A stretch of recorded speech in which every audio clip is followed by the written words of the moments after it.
The hunt for the missing U.S. airman on board the F-15E jet is finally over with his daring rescue by the U.S. forces.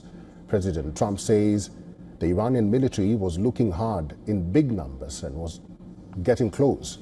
He claimed it was an amazing show of bravery and talent by all. But how did U.S. train, or how does the United States train their pilots to survive and evade capture after being shot down?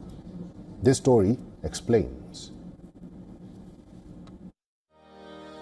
When a US jet gets hit in an enemy territory, the military switches to a meticulously planned, well-coordinated operation designed to retrieve the crew. A pilot's training known as Survival, Evasion, Resistance and Escape, or Sere, kicks in before he or she parachutes to the ground. The pilot in split seconds figures out where to land and which areas to avoid while coming down in a parachute. Aviators then figure out where they are, whether it is behind enemy lines, where they can hide and how they can communicate, all in quick succession. So as you're coming down in your parachute, you're doing a lot of scoping of the battle space. So chances are you may have been attacking a military installation. So you're trying to figure out where is the best chance for evasion. How can I avoid any military forces? How can I avoid being seen? Are there any areas of cover that I can maneuver to? Because when you're in the air, that's the best vantage point you're going to get. The training is designed to turn academic theory into muscle memory through high-stress simulations.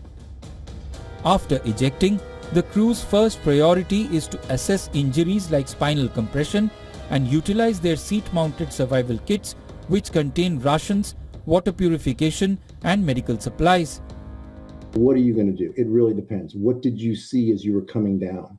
You may have seen thousands of military forces closing in on your position from all sides, in which case, you might be getting ready for capture.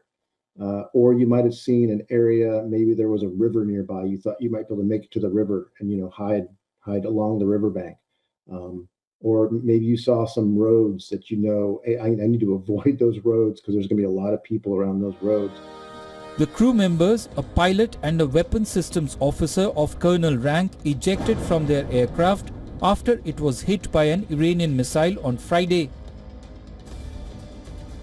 The pilot was rescued by US forces shortly after ejecting. The WSO remained behind enemy lines for nearly 48 hours. Armed with only a handgun, he utilized a GPS tracker, distressed beacon and encrypted radio to maintain contact with the US forces. What unfolded next is a multi-layered rescue mission involving everything from special operation forces to airborne surveillance platforms, all working under hostile conditions to get to the crew.